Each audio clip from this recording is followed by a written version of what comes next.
wabarakatuh. Hai, saya Lartnawati. Di sini saya akan memberikan layanan informasi mengenai penyesuaian diri di lingkungan sekolah baru.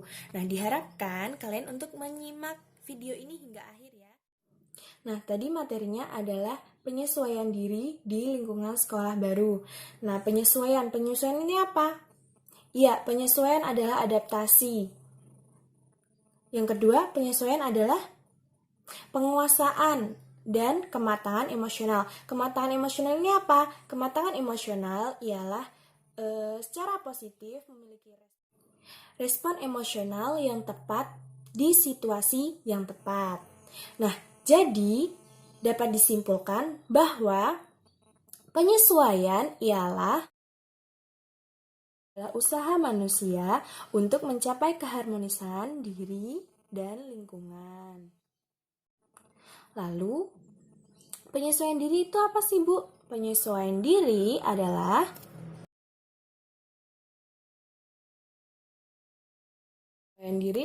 proses bagaimana seseorang dapat mencapai keharmonisan atau keseimbangan diri dalam memenuhi kebutuhannya sesuai dengan lingkungannya. Nah, lantas nih, ciri-ciri siswa yang mampu beradaptasi atau menyesuaikan diri yang baik di lingkungan sekolah itu seperti apa? Nah, nomor 1 adalah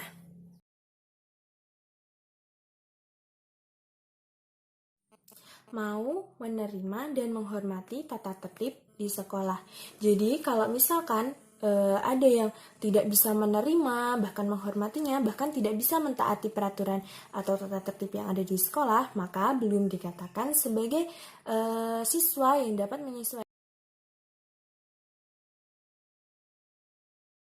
Nah, yang kedua tadi adalah mampu menjalin hubungan dengan guru dan teman.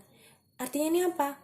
Artinya kita tidak boleh ada rasa benci ataupun iri hati kepada teman. Misalkan nih, iyalah dia kan ini rumahnya deket sini, enak lah gini. Atau kalau enggak, iyalah dia kayak gitu sama guru itu kayak gini, sama guru ini kayak gini. Nggak boleh ada rasa benci, nggak boleh ada rasa iri hati ya. Kalaupun ada, berarti kalian tidak bisa dikatakan sebagai siswa yang mampu menyesuaikan diri dengan baik di lingkungan sekolah. Ingat ya. Yang ketiga adalah mau menerima tanggung jawab kita sebagai murid. Tanggung jawab kita sebagai murid ini apa contohnya?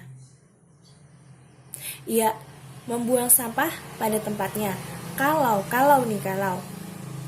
ini bungkus permen, Ece di sini ada bungkus permen, kita buang sembarangan. Kita mampu nggak dikatakan sebagai mau menerima tanggung jawab kita sebagai murid? Tidak, karena apa? Kita masih buang sampah sembarangan. Padahal hanya sebungkus permen. Sebungkus permen itu kan kecil ya kan? Tapi itu belum bisa dikatakan sebagai tanggung jawab sebagai murid. Itu belum bisa. Dia belum bisa mau menerima, belum bisa menerima tanggung jawab dia sebagai murid. Artinya dia tidak bisa dikatakan sebagai siswa yang mampu beradaptasi atau menyesuaikan diri yang baik di sekolah gitu. Nah, sekarang hal-hal apa saja yang dapat kita lakukan untuk bisa menyesuaikan diri yang baik di lingkungan sekolah baru? Perhatikan yang berikut ini ya.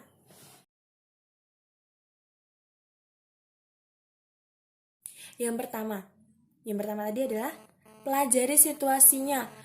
Pelajari situasi ini gimana sih maksudnya? Maksudnya adalah letak geografis sekolahnya itu kita harus ingat dulu. Gimana kalau misalkan kita nggak ingat?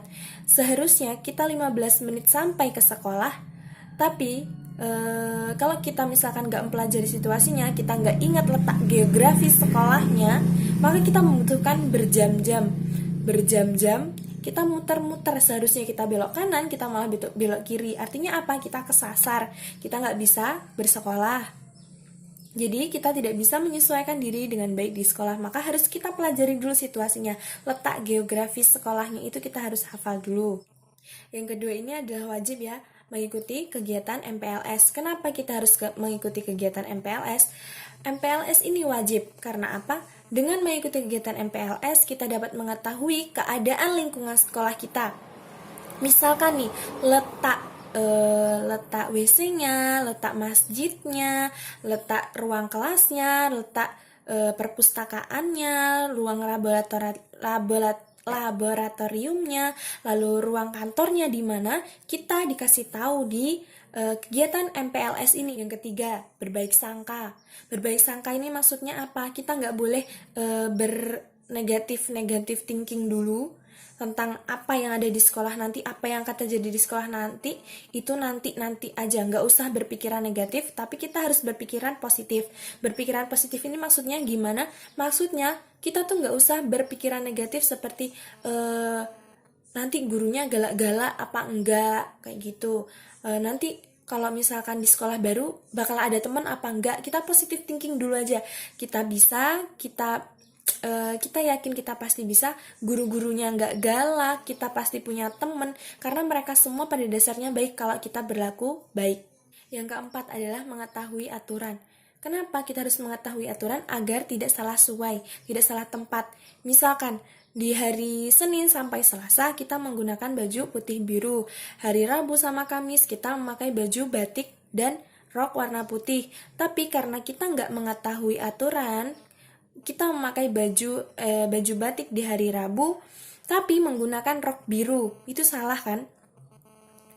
Itu nggak boleh. Itu kita harus mengetahui dulu aturannya agar tidak salah tempat, salah suai.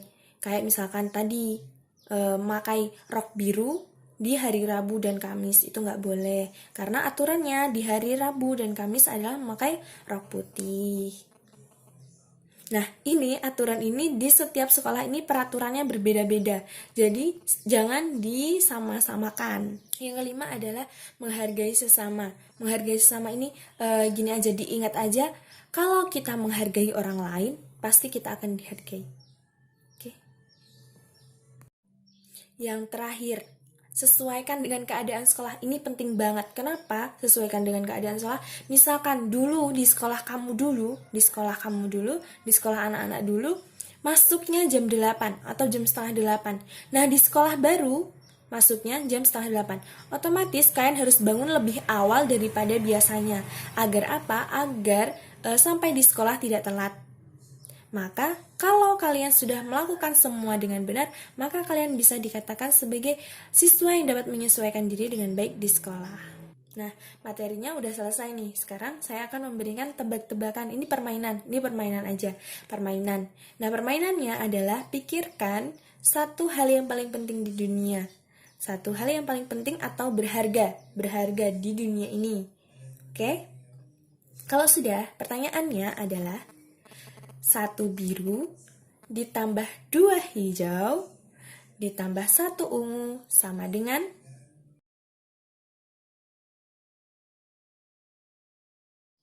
Nah, sekian ya video materi yang dapat saya sampaikan. Saya mohon maaf yang sebesar-besarnya apabila dari awal hingga akhir saya terdapat kekurangan dan kehilafan. Saya mohon maaf yang sebesar-besarnya. Terima kasih dan sampai jumpa. Bye bye. Assalamualaikum warahmatullahi wabarakatuh.